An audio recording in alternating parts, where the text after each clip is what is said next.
The very last solo public engagement that the Prince Duke of Edinburgh, Prince Philip, did in August 2017, as we all now know, before retiring, was to preside over a parade of Royal Marines, and it will be a bearing party of Royal Marines that will carry his coffin into St George's Chapel at his funeral next Saturday. Both of those, the Duke's personal choices. So, why do you think you Royal Marines were such a favourite of his, General? Well, I mean, just shy of 65 years. I mean, that is an incredible length of time to have an association with an organisation like the Royal Marines, and he really threw so much at it, passion and commitment into that role. So he often knew more about the Royal Marines than we did, and I've talked to a number of Commandant Generals who tell of the brushing up on Royal Marine facts and figures before they met the Captain General, because they knew that he'd have those facts and figures at his fingertips, and they didn't want to be caught short. So there was a really strong and very, very long commitment. But I think there's a couple of things about the Corps which I think made him tailor-made for that role, and the Royal Marines tailor-made for him. I don't want to overplay this, but we do take pride in what I would describe as understated excellence. Just getting on and delivering a mission or a task, regardless of how difficult it is. And there's something about that sort of no-fuss delivery that he held dear and was very much his personal style. So, I suspect that that's something that he liked to be associated with and liked to be part of.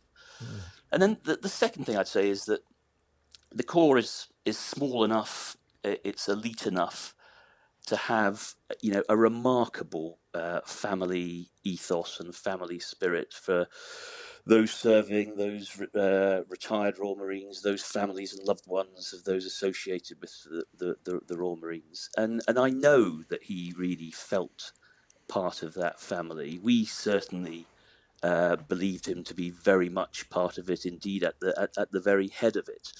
And again, I think that is something that he very much enjoyed in his very many engagements he had with the Royal Marines. Mm. It's said the Royal Marines like a joke. In my former years as defence correspondent, I've seen that up close. I've even seen you make the odd joke up close as well. And it's been said that you don't take yourselves perhaps quite as seriously as your great rivals, the Powers, might. Do you think it was the fact that Prince Philip had such a wicked sense of humour that you all liked about him so much?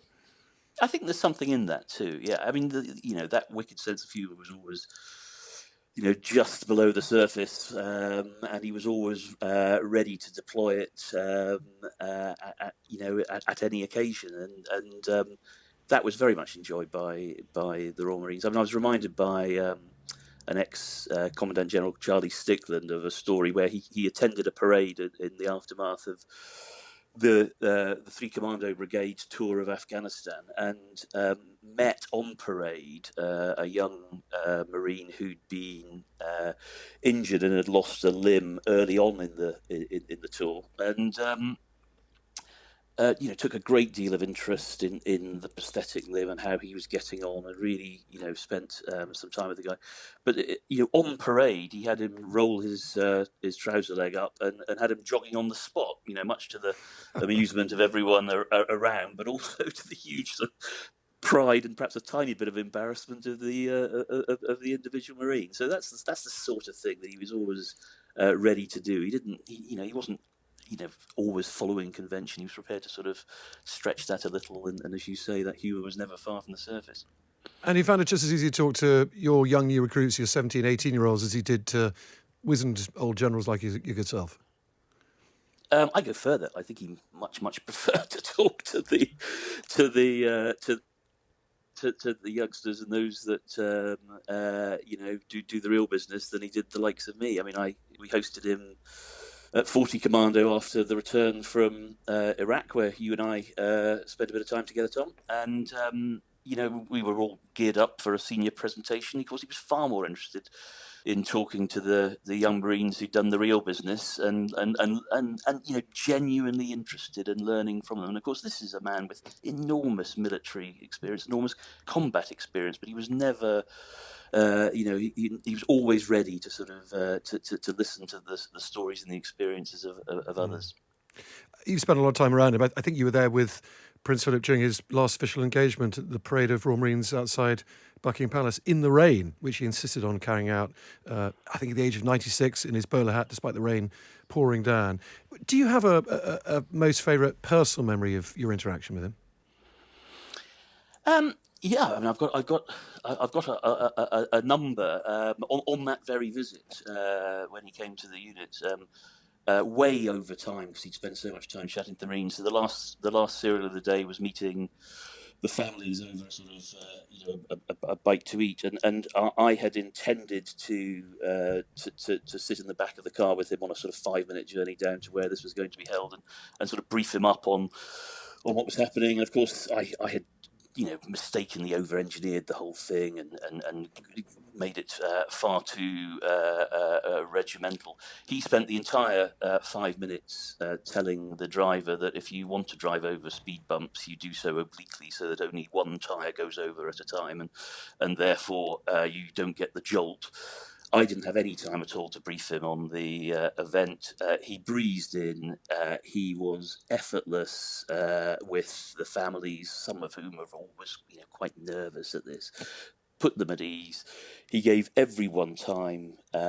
He finished, to the second without having ever consulted his watch. And it was just a masterclass. And of course, after that, we're all tired and exhausted after a really important event, and he's off to the next one, and that sort of relentless energy is something that I think we'll always admire him for. I have been told that generals were terrified of the Duke across the Midget. He was, I think, Colonel Chief of the Grenadier Guards as well, a lot of other different units. And he terrified the likes of you simply because he did happen to know more about the military and about what you do than a lot of you at times. Did you find in your doings that he was also very intellectually sharp and very knowledgeable too? I think he had a very sort of keen intellect and sharpness. But you're absolutely right, Tom. I mean, every time I met him, I gave a double check in front of the mirror to make sure I was properly dressed, and perhaps did a little bit of research, more research than I might otherwise have done into the topics of the day, because he had an encyclopaedic knowledge of the military traditions and the rights and wrongs of any particular occasion, and he wasn't shy of telling you if you got it wrong. Finally, General Messenger, you do now need a new Captain General. Of course, Prince Philip stepped down from that role in 2017. You then had a new one in the shape of Prince Harry. He succeeded his grandfather. Of course, now he's relinquishing his royal duties, including his military titles, so can't do that job with you any longer. Do you know who your new boss might be yet? Because there are rumours it might be the Princess Royal, Princess Anne. Yeah, I don't know, Tom. I know that conversations are ongoing between the Royal Marines, the Royal Navy, and the Palace. I know it's an issue that needs to be resolved, but I don't know the outcome at this stage. I would say, by the way, that in his short tenure, that Prince Harry also was had a great impact. Took that role very seriously, and is and will continue to be highly regarded by the Royal Marines and those that he met.